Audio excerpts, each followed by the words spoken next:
Konnichiwa minasan, and welcome back to my channel. I'm Reina Scully coming to you from Japan, and the day is finally here. We are taking Irie's first birthday photos professionally in a kimono. We weren't able to book it the week of her actual birthday because A, we had too much going on, but it's also Shichigo-san season. So I think I've explained this in a video maybe last year, but Shichigo-san is this like celebration for little girls and little boys where they dress up in kimonos and take commemorative photos at shrines, and that is going on right now. So there is like a high demand of kimono rentals and professional photos and stuff like that. So yeah, ours had to be 2 weeks past her actual birthday, but it's not a big deal. I'm so excited about it. My mom's already here. Okay, I gotta go. And now I'm at my Oba-chan's house where my mom, Oba-chan, and Oba-chan are going to put this kimono on me. I chose this really light blue color because I'm pretty certain we chose like a pink and yellow kimono for Irie, and I wanted to make sure like she stood out the most. So yeah, this like nice pale blue one for me, and Mike is gonna wear, I think, this really, I think it's a dark gray, dark charcoal one. He is gonna wear or get his kitsuke done at the photo shoot place because they offer that service. I'm not normally a blue kimono kind of girl, especially not light blue, but I'm really liking this one. Look at this fancy, extremely extra onigiri. What's this? Unagi? Onigiri? Oh my god, 300 yen! What the hell's this one? Oysters? Suge. Itadakimasu. Oh, this is for you? I'm sorry. Okay, I highly regret eating that lunch. That was like way too much rice right before I put on a kimono, which is basically like a corset. There it is, that's the song. Alright, my kimono is done, makeup's done, hair is done. We have the baby, we have the husband, we are on our way. Are we running late? No, we are perfectly on time. Did you just mock me? So Mike chose Irie's kimono, and it's so cute, except someone is not very happy. It's really hard to keep her smiling. Alright, as expected, that did not work out. She didn't smile at all. She cried at one point.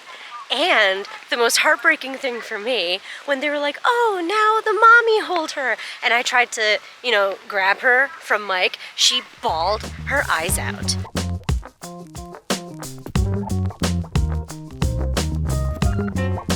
So I'm sorry if I made it seem like today went so horribly. It really didn't. I actually love photos where Irie looks hilarious instead of like just pleasantly smiling. But since they were professional photos, I was like, I think somewhere in my mind, I was like hoping that it would work out perfectly today and she would just like smile like a beautiful angel. I don't know what I was thinking. And as you can see, it is much darker now and I'm very exhausted, so I was not willing to make dinner tonight. So we picked up McDonald's on our way home. That was probably very loud. They have some limited edition things right now, like this.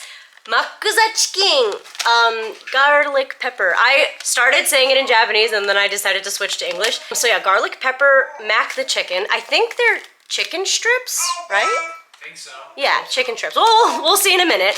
And we also got their new New York buffalo chicken sandwich, and it's supposed to be spicy. I feel like this is gonna be so tasty. Usually when McDonald's Japan does spicy, they do it right. Not that it's very spicy, it's just very tasty. It is a chicken strip. It's very dense. Looks like a block of poo. You think it looks like a block of poo? Yeah. I mean, a little bit. It looks like a South Park poo. Mr. Hanky? Itadakimasu. It's a lot of breading. Oh, it's good. It's spicy. And this is their buffalo chicken sandwich, their New York buffalo chicken sandwich. It looks pretty spicy, actually. I have to give a little disclaimer. Usually McDonald's Japan's hamburgers and sandwiches look picture perfect if you open it up right when you get it. But we've actually been sitting on this for a while. Like, we gave Irie a bath and we gave her food first and stuff. So it's been like a solid hour and a half since we gotten it, which is why it looks so sad. But I promise you, it's usually like literally picture perfect. Itadakimasu. It's spicy. It's so good! It has like a tartar sauce in it though. Kind of don't know. It's not mayonnaise. I thought it was gonna be mayonnaise. It's not. Maybe it is? I don't know. Ohayou gozaimasu! Welcome back to another chaotic morning with a toddler with huge emotions from the break of dawn instead of having a sweet little dazed baby that just lays there. I have no time or bandwidth to make breakfast or anything for anyone today because we are about to drop Irie off at daycare and then I am going to head into Tokyo for the day. I'm using the term daycare very lightly. It's more of a 3-hour max limit babysitting facility because we don't qualify for daycare. So Japanese daycares and preschools are run by the city and the government, and they're on a need-buy system / lottery system that's determined by a bunch of different factors. And one huge factor that immediately disqualifies us is the fact that my mother, as in the child's grandmother, lives in the same town as us and is under the age of 65. So basically the logic behind that is if the child's grandparent lives in the same town as all of you and isn't elderly, they should be tasked with watching your child if both parents need to work, which is bullshit. And there are other options, like there are private daycare facilities that aren't sanctioned by the government, but because of that, they're considered like potentially a little bit shady. Obviously, they're not all bad or anything like that, but when they're not run by the city or the government, it's potentially not great. And I find that so interesting because it's pretty much the opposite in the US, right? Like public schools are considered meh, whereas private schools are like top-notch and super sought after. Anyway, there are actually a lot of factors that disqualify us, and it's very frustrating and bizarre and just so very Japan. So let me know if you want to know more about that in like a future video or something, because it is very interesting and I learned a lot in the past 6 months. And we are just out of time. Let's go drop Irie off at daycare.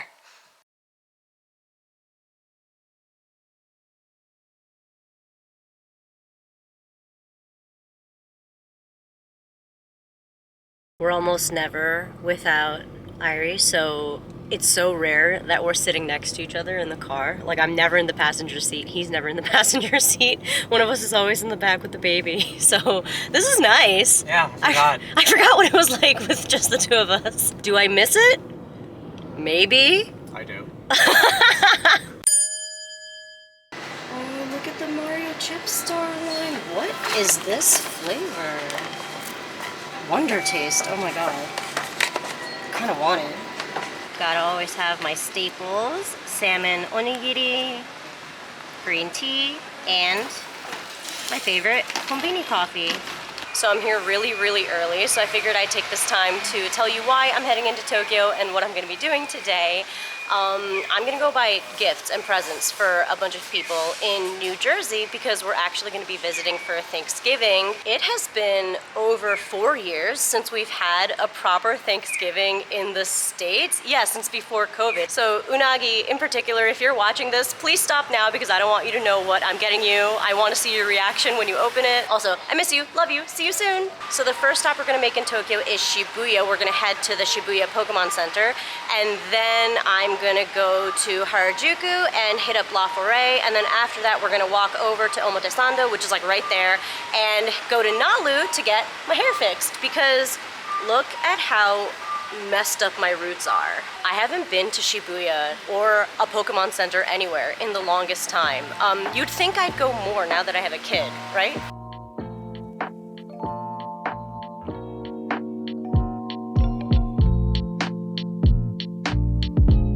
Holy shit, I left in such a frenzy this morning. I forgot my Suica on my kitchen table and I just had to buy a ticket. I haven't bought a paper ticket in so long. I always get a paper ticket for the bullet train, the Shinkansen, but I haven't like ever had to look and like see how much to pay for a ticket before.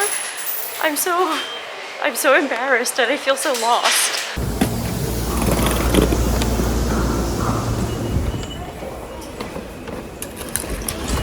As expected, I immediately forgot where I put my ticket as soon as I got on the train. So I spent the 2 minutes on the train just like frantically looking for it. It was just like deep in one of my pockets. But yeah, that's how today's going in Tokyo.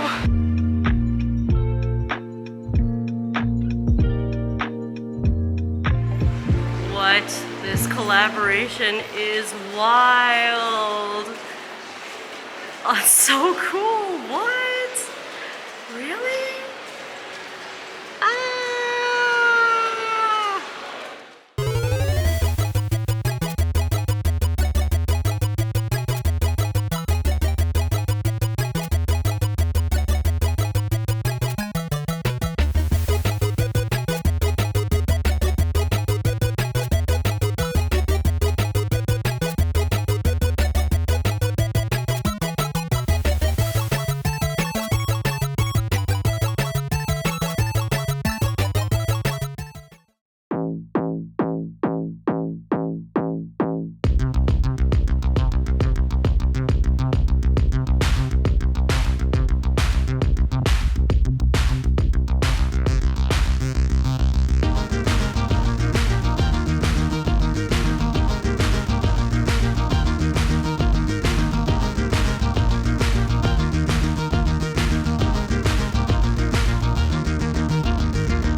Alright, so that obviously did not exactly go as planned. I always forget that at the Shibuya Pokemon Center, they don't have as much merchandise as other Pokemon centers. Also, it was like super crowded, and they were also holding some kind of like card game, like TCG event thing there. So yeah, it was just kind of a mess. And yeah, I ended up only buying something for, I think, myself and Irie, which is just so dumb. However, the Nintendo store was more of a success, so I think we're good. Now I am going to head towards Harajuku, and we're gonna see what's at La Foret. It is such a beautiful, sunny, gorgeous day here in Tokyo. I would argue it's a little bit too warm. I dressed pretty warm because it's, you know, November, and the nights and mornings are so freaking ridiculously cold. But then during the day, it gets up to like 73, 75 degrees. So now I'm sweating. That's what happens every single time. I don't know why I haven't learned my lesson yet. My hair is sticking to my forehead because there's sweat everywhere. And I'm also like sweating through my clothes already.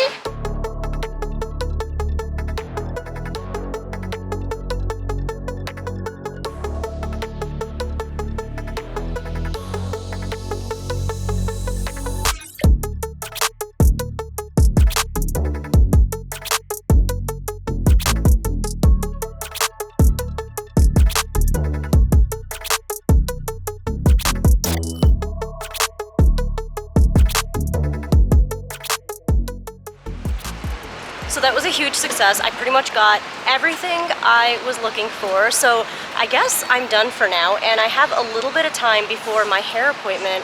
So I was thinking of grabbing something to eat, and I was thinking of maybe grabbing something like fancy because, girl math, I took the bus in today, which is like significantly cheaper than the Shinkansen.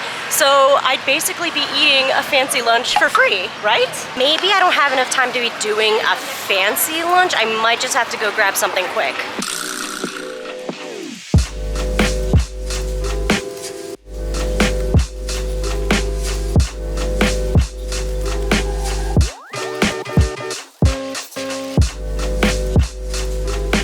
And done. What do you guys think? I went a little bit shorter, got my bangs fixed, and obviously my roots fixed, and I went with a slightly more like gray beige, milk tea beige type of color instead of like blonde. I love it. Thank you so much, Yurina-san. Yay! All right, now we're gonna see if I can do the impossible and see if I can get to Guzmán y Gómez before 7:30 and maybe I can surprise Mike with some burrito bowls. I don't know if I'm gonna make it. They usually literally stop making orders at 7:30 and they start cleaning up, even though they're open until 8. But yeah, all right, I'm gonna hustle. I fucking did it. I did it, Mike. Yes.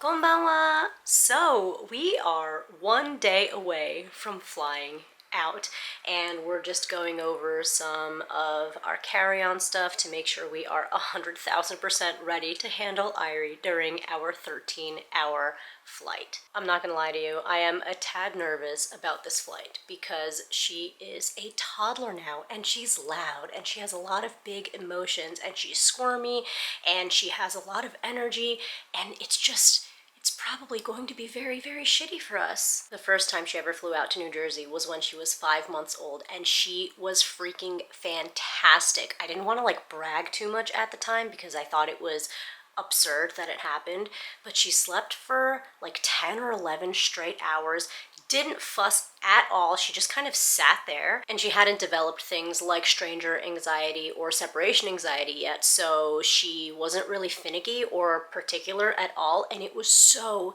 easy. There's no way that's gonna happen again. So I wanted to show you what we're bringing on our flight to help distract our 1-year-old for 13 whole hours. But really quickly, before I get into that, I wanted to thank Surfshark for sponsoring today's video. Surfshark is my absolute favorite VPN service. I've been using it for over 5+ years now. It is astonishingly affordable, reliable, and I use it every single day. Most importantly, it keeps me safe by encrypting my personal information, so I don't have to worry about someone trying to access my data, which is especially important when you're traveling and relying on public Wi-Fi, which I often do. Plus, you won't get targeted ads because Surfshark will protect you from the internet eavesdropping on you and learning about you without you knowing it. But the best part, it allows you to access movies and TV shows from Netflix and other streaming services that aren't normally available in your area.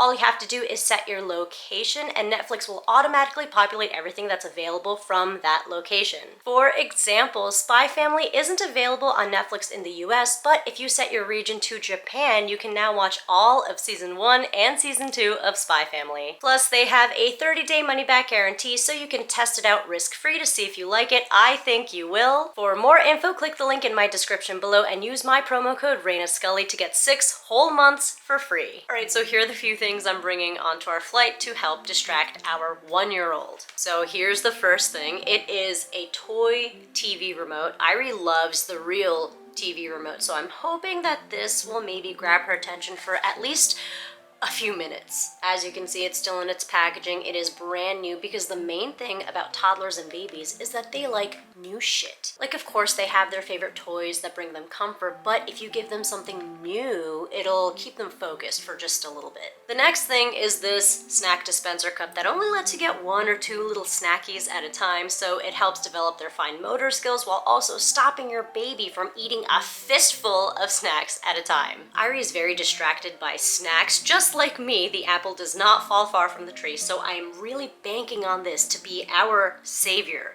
during our flight. Okay, I know this looks really insane and kind of janky, but bear with me. Next up is a handmade busy book. So I don't know if you saw in my last vlog where we celebrated Irie's birthday, but Mike made her a busy box and she is obsessed with it. I also made her a busy board a few months ago and she really liked that as well, so we paid attention to the stuff that she liked the most from both of those busy things and we combined it into this zip up folder thing. So yeah, it unzips and then you open it up and you just get this whole mess of crap. I don't even know how to show you all this because there's just like so much stuff going on. I guess I'll go from like this side to that side. We have a mirror because babies love mirrors and she loves staring at herself because she is a narcissist. She also likes like opening and closing flaps, so hopefully this will get her. We got some Velcro, again with the fine motor skills. We have this, okay, so it's basically like a face washing net thing, but it feels really funny and I know that she likes this like thing. We also have her favorite little panda from her kick and play. And then we have this like plastic chain thing that she can jingle jangle. And we got buttons because she freaking loves buttons. I don't know what it is about babies and toddlers and buttons, but yeah, I have it really, really secured on there so she can't like put it in her mouth. Well, she can put it in her mouth, but she can't swallow it. And then we have these like little push thingies. She loves this. Yeah, so we made sure it's on there. And then this is a cute little like fancy little hair tie that we can't use on her yet because she has like 4 hairs. So yeah, she's gonna play with this. Then we have these other little like dingle dangle things going on so she can just like blah, blah. And then we got this, more buttons. Yeah. Yeah, and then, oh yeah, okay, and she also, oh yeah, we have this too. This, you can pull on it. Okay, that's not a good demonstration. Look, she can pull on it. Oh yeah, and it's got more like jangly things going on. And then we got this. She can chew on this because she's teething right now. She's a monster. And it seems so crazy and there's like so much stuff going on. But, oh, you just zip it up and that's it. Nothing falls out. Brilliant. Very proud of this. I'm gonna be so sad if this doesn't work. So we're taking a bullet train from Mishima to Shinagawa, and then we are taking a regular train all the way to Haneda. Mike is gonna be hauling 2 huge suitcases. I'm gonna be holding Irie on like with the ergo strap thingy mabobber, and I'm going to be pulling one of our other suitcases while holding a duffel bag and my purse. I just realized how crazy this is gonna be. So our game plan is to have her expend as much of her energy as possible at the airport, and then we're gonna feed her a full meal, and then right when the flight takes off, we're gonna give her a nice warm bottle to hopefully lull her to sleep, and then the flight takes off just around her bedtime actually, so if we're lucky, she might just like go to sleep for the night. I don't know if we'll be so lucky. I already know we won't be so lucky, but you know, you gotta think positive. But if she wakes up, we'll just handle it. We'll take turns playing with her, holding her, maybe feeding her snacks and stuff like that. But man, please pray for us because I do not know how this is gonna go down, and I'm pretty sure I'm gonna have to spend a lot of my time apologizing to everyone around us. Anyway, that is going to be it for this vlog. Thank you so much for watching, and thank you to Surfshark for sponsoring this video. And I am genuinely curious, please let me know in the comments how you think and feel about crying babies on flights. You can be brutally honest. I will not judge you whatsoever. I promise. I'm really just curious. I want to know how you feel. So yeah, let me know in the comments below. Thank you again so much for watching. Wish us luck on this flight, and I will see you in my next video. そんじゃまたね